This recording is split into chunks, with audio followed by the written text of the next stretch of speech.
السلام علیکم۔ لکھاری آن لائن میگزین میں خوش آمدید۔ ہادہ نورالعین مصطفیٰ، قسط نمبر 3۔ ہادہ سماعت میں گونجی تھی، دائیں بائیں سر کو ہلاتے ہوئے بڑبڑا رہی تھی۔ اپنی ہادہ کو درست کرو، پھر سے سنائی دیا۔ اللہ! وہ چیخ مارتے ہوئے بیدار ہوئی تھی۔ وہ کسی خواب سے بیدار ہوئی تھی۔ گھبرا کر ادھر ادھر دیکھا۔ وہ لمبا سانس بھرتے ہوئے چھت کو تک رہی تھی۔ اس نے ہادہ کے متعلق جاننا شروع کیا تھا اور جتنا وہ سمجھ پائی تھی اس کے مطابق ہادہ تنگ زاویوں کو کہتے ہیں، مگر بھلا وہ تنگ زاویوں کو کیسے درست کر سکتی تھی؟ اور یہ تنگ زاویہ کس چیز کے بارے میں تھا؟ یا اللہ، میں کہاں سے شروع کروں؟ خود سے۔ کہیں سے آواز ابھری۔ اس نے دیوار پر لگے کلاک پر نظریں دوڑائیں۔ رات کے 2 بج رہے تھے۔ وہ اپنے ڈر کی وجہ سے کمرے کی لائٹ آن رکھتی تھی۔ میرا تنگ زاویہ؟ ہادہ کے کئی مطلب نکلتے تھے، جن میں سے ایک نظریہ بھی ہے، یعنی اسے سب سے پہلے اپنا نظریہ تبدیل کرنا تھا۔ خود کے متعلق اس کا کیا نظریہ تھا؟ وہ اپنے بستر پر سے اٹھی اور دیوار کے ساتھ لٹکے آئینے میں اپنا عکس دیکھا۔ کیا خود کے متعلق اپنے نظریے کو تبدیل کرنا آسان تھا؟ انسان اپنے آپ کو کبھی کبھار دوسروں سے برتر اور کبھی کبھار دوسروں سے کمتر سمجھتا ہے۔ اس کا یہ رویہ اس کی زندگی میں بعض مثبت اور بعض منفی تبدیلیاں مرتب کرتا ہے۔ انسان کو برتر اور کمتر کے درمیان ہی کہیں رہنا چاہیے۔ وہ اپنے آپ کو کیا سمجھتی تھی؟ اس کی نگاہوں کے سامنے چند مناظر چھانے لگے۔ تم کرسڈ ہو۔ عکس دھندلا پڑتا گیا۔ تم منحوس ہو۔ دل میں درد سا اٹھتا محسوس ہوا۔ ایک آنسو گال پر سے زمین پر گرا تھا۔ تمہاری اس عپیا نے میری خوشیاں چھینی ہیں۔ دور کہیں ہمنا کی آواز گونجی تھی۔ دور کہاں؟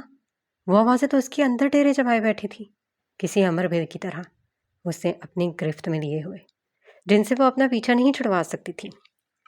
ٹپ ٹپ کر کے آنسو بہتے چلے گئے۔ منحوس، کرسڈ، تم قاتل ہو۔ کئی آوازیں گڈمڈ ہونے لگیں۔ اس کا سانس پھولنے کو آ گیا۔ کانوں پر ہاتھ رکھے وہ نفی میں سر ہلاتی چلی گئی۔ دل کا درد حد سے سوا ہو چکا تھا۔ اس کا سانس کہیں اٹک چکا تھا۔ پھولے ہوئے سانس کے ساتھ وہ اپنے بستر کی جانب دوڑی۔ انہیلر سے چند مصنوعی سانسیں لینے کے بعد وہ نارمل ہوئی تھی۔ وہ گرنے کے انداز میں اپنے بستر پر بیٹھی اور سر کو ہاتھوں میں تھام لیا۔ نہیں، یہ آسان نہیں تھا۔ اپنے زخموں پر خود ہی نمک چھڑکنا آسان بالکل بھی نہیں تھا۔ اس کے خوف بہت بڑے تھے۔ وہ ایک عام سی لڑکی تھی، سب کی طرح، بس اپنی سیاہ آنکھوں میں گہری کشش لیے ہوئے۔ گہرے نیلے شلوار قمیض میں ملبوس حبور لاؤنج سے ملحقہ سیڑھیوں سے اترتی ہیرا کو کسی چڑیل کی مانند لگ رہی تھی۔ وہ نفرت سے اپنا رخ موڑ گئی، جبکہ باقی سب کی نظریں بے ساختہ سیڑھیوں کی جانب اٹھی تھیں، جہاں سے وہ پروکار انداز میں اترتی نیچے آ چکی تھی۔ السلام علیکم۔ باقی سب سے ملتی وہ عائشہ کے ساتھ صوفے پر براجمان ہو گئی۔ وسیع لاؤنج میں 3 سرمئی صوفے موجود تھے۔ سرمئی، وہاں بیٹھے انسانوں کی مانند۔ 3 صوفوں کے درمیان میں شیشے کی ایک میز موجود تھی، جس پر طرح طرح کے لوازمات سجے تھے۔ درمیان والے صوفے پر سردار سجاد شاہ اور حمزہ شاہ براجمان تھے۔ ٹانگ پر ٹانگ جمائے وہ سگریٹ کے مرغولے فضا میں اڑا رہا تھا۔ سردار صاحب کے دائیں جانب اسفند شاہ اور ہیرا شاہ، جبکہ حمزہ شاہ کے بائیں جانب حبور اور عائشہ بیٹھی تھی۔ سردار صاحب نے بچوں کو ہر جائز آزادی دی تھی، مگر بچے ان کے کسی فیصلے کے خلاف نہیں جا سکتے تھے۔ وہ سب سے زیادہ حبور سے پیار کرتے تھے۔ اسے دیکھتے ہی ان کی ضعیف آنکھوں میں چمک آ جاتی تھی۔ وہ 2 بھائی تھے، سید سجاد شاہ اور سید واصف شاہ۔ انہوں نے اعلیٰ تعلیم حاصل کی تھی، جبکہ سید واصف شاہ کو شروع سے ہی سرداری سے لگاؤ تھا۔ وہ اپنے والد کی زندگی میں ہی حویلی کے سردار بن گئے تھے اور اپنے آخری دم تک حویلی اور گاؤں کو بھلا کرتے تھے۔ جب ان کی وفات ہوئی تو اس وقت حمزہ شاہ 3 سال کا تھا۔ تب سے اسے سید سجاد شاہ نے اپنا بیٹا بنا کر رکھا۔ ان کا کوئی بیٹا نہ تھا، مگر وہ حمزہ کو ہی اپنا بیٹا مانتے تھے۔ وہ تھوڑا باغی قسم کا تھا، کسی کی نہ سننے والا، مگر وہ بھی سجاد شاہ کے سامنے کبھی کبھی خاموش ہو جایا کرتا تھا۔ تمہارے پھیپڑوں میں کچھ نہیں ہوتا؟ حبور نے حمزہ کی جانب ہلکا سا جھکتے ہوئے سرگوشی کی۔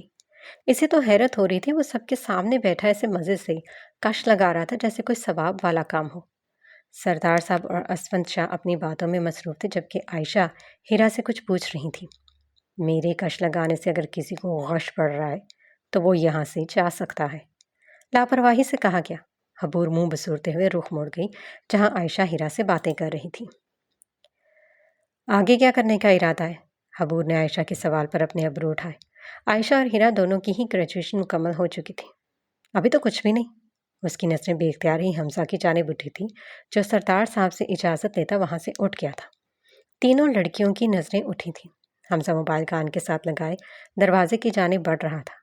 حبور کے دماغ میں شرارت نے قدم رکھا۔ وہ آہستگی سے کھڑی ہوئی چلتے ہوئے ہیرا کی جانب آئی۔ وہ ہلکا سا ہیرا کی جانب جھکی۔ میں تو حمزہ سے محبت نہیں کرتی، مگر حمزہ ضرور کرتا ہے۔ ہیرا کے پھیکے پڑتے رنگ کو دیکھ کر وہ اندر ہی اندر مسکرائی۔ کیا ہوا بچے؟ اسفن شاہ کے پوچھنے پر وہ مسکرائے۔ کچھ نہیں ماموں، میں ذرا بس باہر جا رہی تھی تو ہیرا سے کہا کہ وہ بھی چلے، مگر اس نے منع کر دیا۔ خیر چھوڑے، میں ابھی آتی ہوں۔ وہ چہرے پر معصومیت سجائے ہیرا کو زہر سے بھی بری لگ رہی تھی۔ ہیرا، اگر ابور کہہ رہی ہیں تو چلی جاؤ، اب اسفن صاحب نے ہیرا سے کہا جو اسپاٹ چہرے کے ساتھ بیٹھی تھی۔ نہیں ماموں، رہنے دے، مجھے لگتا ہے اس کی طبیعت ٹھیک نہیں، میں چلتی ہوں۔ حبور سب پیچھے سے معذرت کرتے ہوئے باہر کی جانب بڑھ گئی۔ پیچھے ہیرا کا دل تک جل اٹھا تھا۔ اس نے غصے سے اپنی مٹھیاں بھینچی تھیں۔ باہر آ کر حبور نے ادھر ادھر دیکھا۔ وہ ہیرا کو جلانے کے لیے ہی حمزہ کے پیچھے آئی تھی۔ حمزہ باغ میں موجود کرسیوں میں سے ایک پر براجمان تھا۔ وہ سگریٹ کی کش لگاتا موبائل کان سے لگائے بیٹھا تھا۔ اسے حمزہ شاہ کی سگریٹ سے سخت چڑ تھی۔ وہ بالکل اس کے سامنے بیٹھ گئی، جس پر حمزہ نے موبائل کان سے ہٹایا اور میز پر رکھ دیا۔ تم کیوں آ گئی ہو؟ اسے حبور سے کوئی مسئلہ نہیں تھا، بس کبھی کبھار اپنی حرکتوں کی وجہ سے اسے غصہ دلا دیا کرتی تھی۔ وہ حبور کو کسی حد تک بے وقوف سمجھتا تھا۔ مجھ سے تمہاری عاشقہ کی موجودگی برداشت نہیں ہوتی۔ سگریٹ کی کش لگاتے حمزہ کو بے اختیار کھانسی آئی تھی، پھر کھانسی ہنسی میں تبدیل ہو گئی۔ اس نے سگریٹ میز پر پڑے ایش ٹرے میں رکھی اور ہنستے ہوئے عبور کو دیکھا۔ اتنا تو وہ بھی جانتا تھا کہ ہیرا نامی بلا اسے پسند کرتی ہے۔ عاشقہ، آر یو شور؟ مطلب تمہیں یہی ایک لفظ ملا تھا؟ وہ پیٹ پر ہاتھ رکھے دوہرا ہو رہا تھا، مگر اس کی ہنسیں رک رہی تھی۔ ہیرا، عاشقہ، بس کرو اب۔ حبور کی بات پر اس نے ہاتھ اٹھاتے ہوئے اس بات میں سر ہلایا۔ اب وہ کافی حد تک اپنی ہنسی پر قابو پا چکا تھا۔ وہ بہت دنوں بعد ایسے ہنسا تھا۔ مجھے تمہاری یہ غلط فہمی دور کرنی تھی۔ حمزہ نے سوالیہ نظروں سے حبور کی جانب دیکھا۔ اس دن میں نے پوچھا تھا نا کہ انسان کسی کی آنکھوں کو دیکھ کر بے قابو ہو جائے تو وہ کیا کرے؟ وہ نہ جانے کیوں حمزہ کی غلط فہمی دور کرنا چاہتی تھی۔ وہ نہیں چاہتی تھی کہ کوئی بھی اس کے بارے میں ایسا ویسا سوچے۔ اس کی بات سن کر حمزہ یکدم سنجیدہ ہوا تھا۔ حبور نے ایک نظر اس کے سنجیدہ چہرے پر ڈالی۔ وہ چند لمحے اس کے کچھ بولنے کا انتظار کر رہی تھی، مگر وہ کچھ نہیں بولا۔ میں نے ایک لڑکی کی بات کی تھی، اس کی آنکھوں کو دیکھ کر مجھے لگا کہ اس نے مجھ پر جادو کر دیا ہے۔ ایک بار پھر سے حمزہ کا کہکہا چھوٹا تھا۔ حبور نے اس کی جانب خفگی سے دیکھا جو منہ کھولے ہنستا چلا جا رہا تھا۔ ایک ہی دن میں دوسری بار ایسے ہنسا تھا وہ۔ میں سچ کہہ رہی ہوں، اس کی آنکھیں سچ میں بہت خوبصورت ہیں۔ حمزہ خاموش ہو گیا۔ اب معاملہ سنگین تھا۔ حبور شوہر کسی کی تعریف کر دے؟ ایسا تو ہو ہی نہیں سکتا۔ کیا چڑیل تھی؟ انداز انتہائی سنجیدہ تھا۔ اس کے سوال پر حبور غصے سے وہاں سے اٹھی، راستے میں پڑے گملے کو پاؤں مارا۔ وہ سی کرتے ہوئے نیچے بیٹھ گئی۔ حمزہ کی کہکہے کی آواز پھر سے اس تک پہنچی۔ وہ اس پر لعنت بھیجتی اندر کی جانب بڑھ گئی۔ وقت اپنی رفتار کے مطابق گزر رہا تھا۔ کچھ لوگوں کے لیے تلوار کی دھان کی مانند، تو کچھ لوگوں کے لیے روئی کے گالوں کی طرح اڑتا ہوا۔ اس وقت سب کے لیے ایک تھوڑا سا وقت تھوڑی سا ہوتا ہے۔ کچھ کے لیے وقت ایسا زہر ہوتا ہے جو وجود کو اندر ہی اندر کھوکھلا کرتا چلا جاتا ہے، تو کچھ کے لیے ایسا مرہم جو زخم کو سکون تو دیتا ہے مگر تندرست نہیں کرتا۔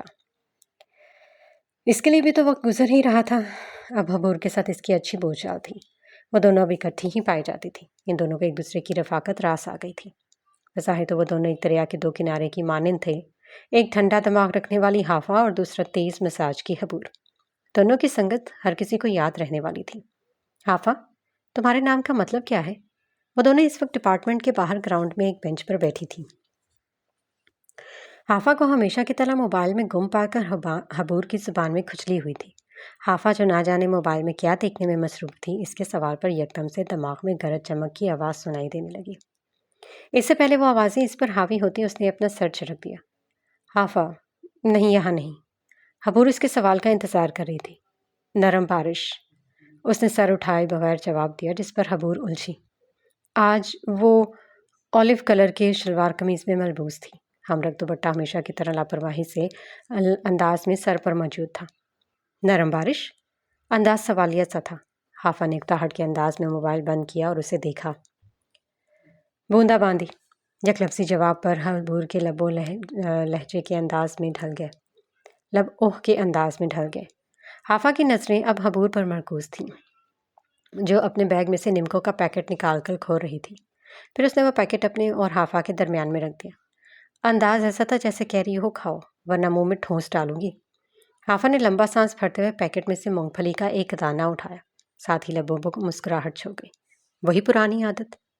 مجھ سے میرے نام کا مطلب نہیں پوچھو گی؟ حافظ نے سر نفی میں ہلایا۔ کیوں؟ حافظ نمکو کھاتے کھاتے اس سے سوال کر رہی تھی۔ وہ جتنے دنوں سے حافظ کے ساتھ تھی اسے اس کے بارے میں کچھ باتوں کا ہی علم ہوا تھا۔ وہ بلا وجہ کوئی بات نہیں کیا کرتی تھی اور اس کے پاس بہت سی چیزوں کا علم موجود تھا۔ نہ جانے وہ اتنا کچھ پڑھ لینے کے لیے وقت کہاں سے نکالتی تھی۔ کبھی وہ فزکس کی کسی تھیوری پر ریسرچ کر رہی ہوتی تو کبھی کسی ایتھسٹ کے دلائل سن کر ان کے جواب تلاش کرنے میں مصروف ہوتی۔ اس کے ساتھ رہ کر حبور کو اپنا آپ بیکار سا لگنے لگا تھا، کیونکہ مجھے پہلے سے ہی معلوم ہے۔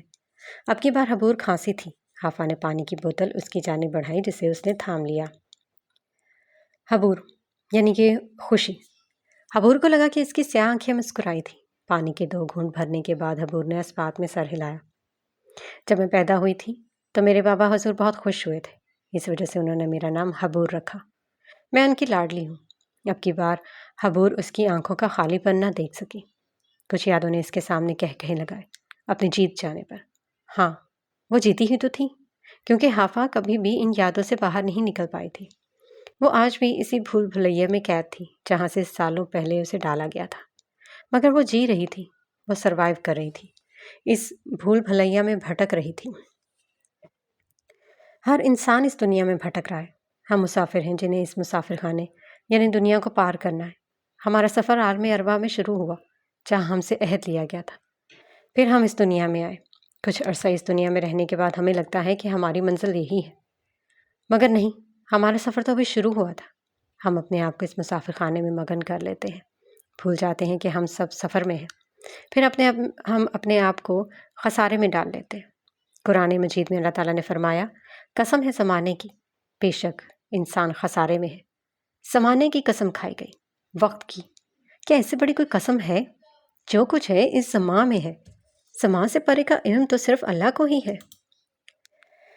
پھر ہمارے مرنے کے بعد ہمیں ایک اور مسافر خانے میں ڈالا جاتا ہے، اور وہ ہے عالم برزخ۔ کبھی تصور کیا ہے؟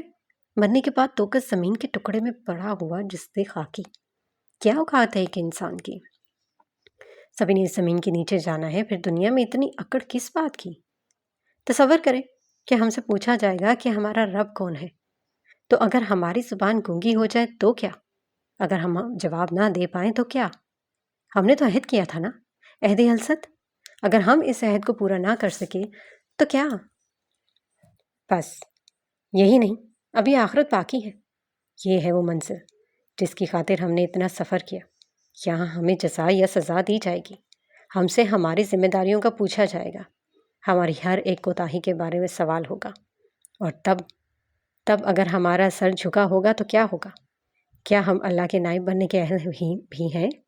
اللہ نے ہمیں اپنی تمام مخلوقات میں سے اشرف المخلوقات بنایا، مگر ذرا 1 منٹ کے لیے سوچیں، کیا ہم اشرف المخلوقات کہلائے جانے کے قابل ہیں؟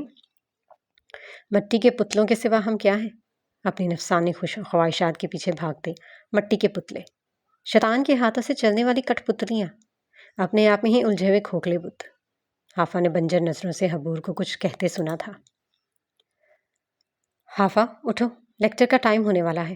حبور اب اپنی چیزیں سمیٹتے ہوئے اٹھ کھڑی ہوئی، جبکہ حافظ نے بھی سر چھٹکتے ہوئے اپنی سوچوں کو پس پشت ڈال دیا۔ وہ آنگن میں بیٹھی سیڑھیوں میں بیٹھی چاند کو دیکھ رہی تھی۔ ہادی بھی اس کے پاس ہی آ بیٹھا۔ تھک جاتی ہیں نا آپ؟ حافظ نے اپنے بائیں جانے بیٹھے ہادی کو دیکھا اور آہستگی سے اپنا سر اس بات میں ہلا دیا۔ وہ لوگوں کے سامنے مضبوط حافظ تھی، مگر اپنے بھائی کے سامنے وہی کمزور سی 11 سالہ حافظ تھی، جو آج بھی ہیولوں سے خوف کھاتی تھی، جو آج بھی ڈر جایا کرتی تھی۔ I'm sorry، وہ بھاری آواز میں بولا۔ حافظ نے نفی میں سر ہلاتے ہوئے اس کے بھورے گھنگریالے بالوں میں اپنا ہاتھ پھیرا۔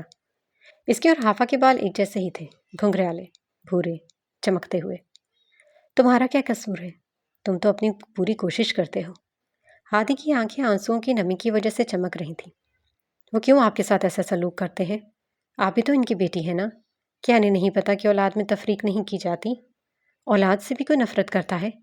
بیٹی تو رحمت ہوتی ہے، بیٹی سے کوئی نفرت کرتا ہے؟ وہ رو پڑا تھا۔ حافہ نے اس کا سر تھپکتے ہوئے اپنے کندھے سے لگایا۔ بس کرو ہادی، مت رو، تمہارے رونے سے کچھ نہیں ہوگا۔ حافہ اس کے آنسو صاف کر رہی تھی۔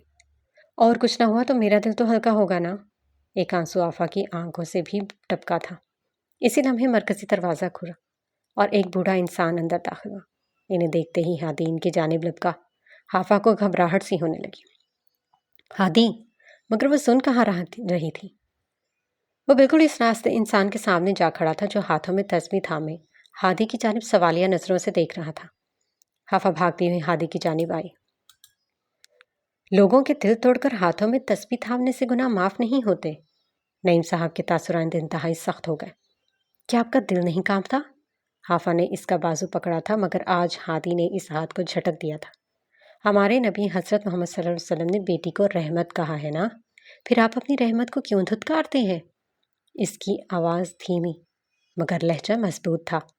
نعیم صاحب کی پیشانی پر تیوری چڑھ چکی تھی۔ وہ کون ہوتا ہے اسے یہ سوال جواب کرنے والا؟ خاموش رہو ہادی، یکدم ان کی دھاڑ گونجی تھی۔ ان کی آواز کو سنتے ہوئے اندر سے رضیہ بیگم اور ہمنا باہر نکلی۔ کیا ہو رہا ہے یہاں؟ رضیہ بیگم کے پوچھنے پر ہادی نے ان کی جانب دیکھا۔ دادو، آپ تو آج خاموش ہی رہیں۔ میں اپنے والد محترم یعنی نعیم صاحب سے بات کر رہا ہوں۔ جی، تو میں کیا کہہ رہا تھا؟ ان کے نہایت تمیزدارانہ انداز میں کہنے پر رضیہ بیگم خاموش ہو گئی۔ لڑکا باولا ہوا پھرتا ہے۔ اپیا کے ساتھ ایسا سلوک کرتے ہوئے آپ کا دل نہیں ہولتا؟ وہ بھی آپ ہی کی بیٹی ہے۔ اب وہ نعیم صاحب سے مخاطب تھا۔ حافہ کی آنکھوں سے آنسو بہہ نکلے۔ اس نے اپنی سسکی کو روکنے کی خاطر اپنے چہرے پر ہاتھ رکھ لیا۔ حمدہ برآمدے میں بیٹھی یہ سارا تماشا دیکھ رہی تھی۔ اپنی ہی بیٹی کا دل دکھا کر آپ کیسے روزانہ اللہ کے سامنے 5 وقت کھڑے ہو جاتے ہیں؟ آپ کو شرم نہیں آتی؟ اس کے استہزائیہ انداز میں پوچھنے پر نعیم صاحب کا ہاتھ اٹھا اور اس کے چہرے پر اپنی چھاپ چھوڑ گیا۔ حافہ بے اختیاری ہادی کے سامنے آئی تھی۔ اپنے منہ پر ہاتھ رکھے ہادی ہنس پڑا۔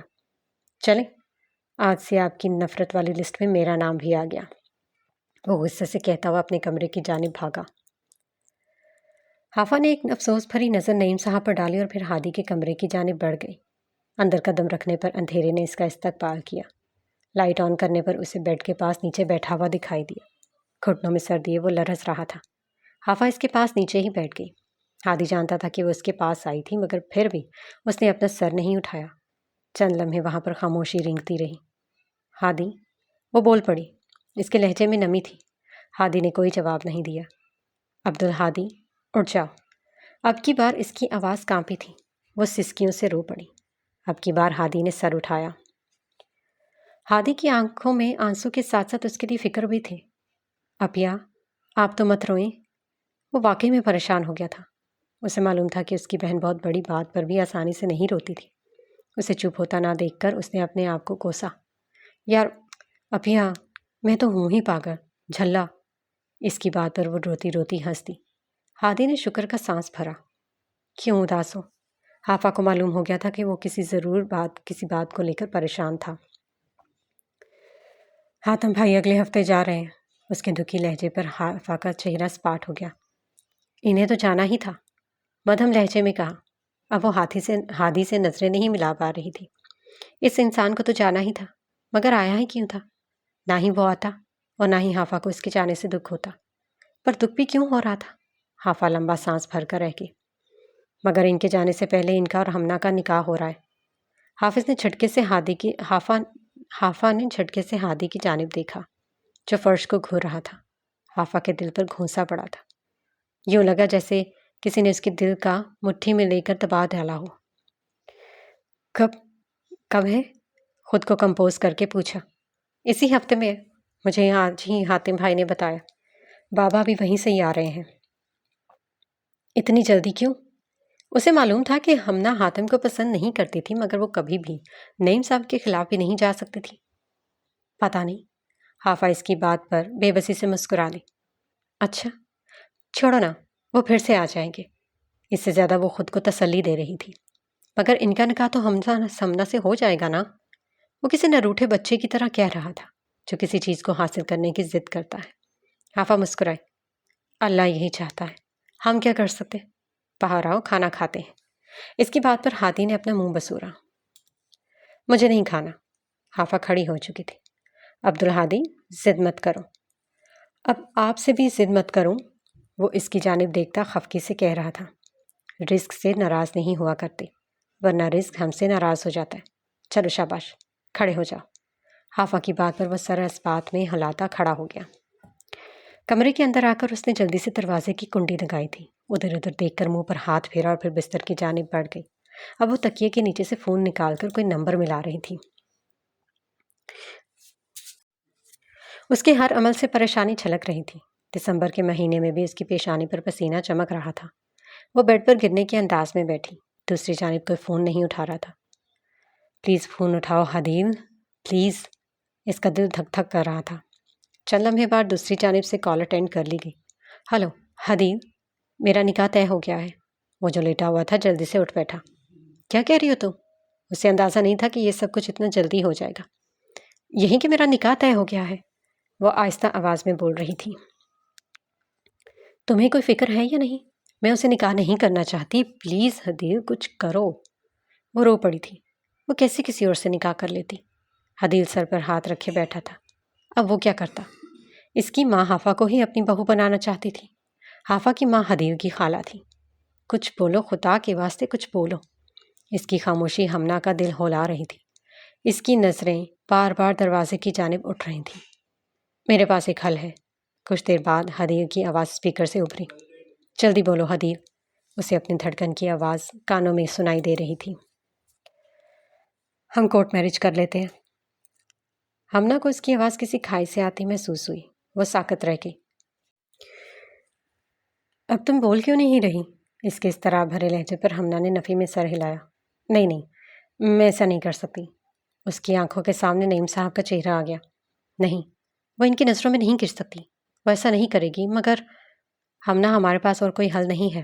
ہم دونوں ایک دوسرے سے محبت کرتے ہیں، ایک دوسرے کے ساتھ رہنا ہمارا حق ہے، ہم بالغ ہیں۔ وہ سمجھانے والے انداز میں کہہ رہا تھا، مگر ہمنا نفی میں سر ہلا رہی تھی۔ نہیں حدیل، یہ ٹھیک نہیں ہے۔ ہمنا، یہی ٹھیک ہے۔ والدین فیصلہ کرتے ہوئے اپنی اولاد کے بارے میں کیوں نہیں سوچتے؟ وہ باغی ہو رہا تھا۔ حدیل، مجھے بابا سے بہت محبت ہے، میں ان کا سر جھکا ہوا نہیں دیکھ سکتی۔ وہ عجیب بے بسی سے بولی تھی۔ پھر ہماری محبت کا کیا ہمنا؟ وہ بھی بے بس تھا۔ دونوں کی آنکھوں سے آنسو بہتے چلے جا رہے تھے۔ حدیل کو ہمنا کی سسکیوں کی آواز سنائی دینے لگی۔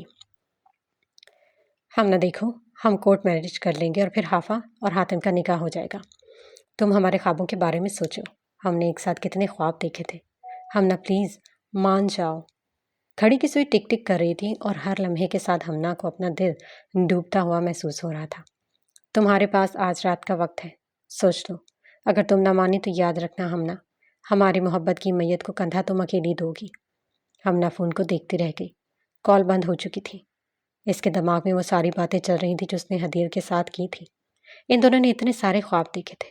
وہ کورٹ میرج نہیں کرنا چاہتی تھی، مگر اس کی محبت کا کیا؟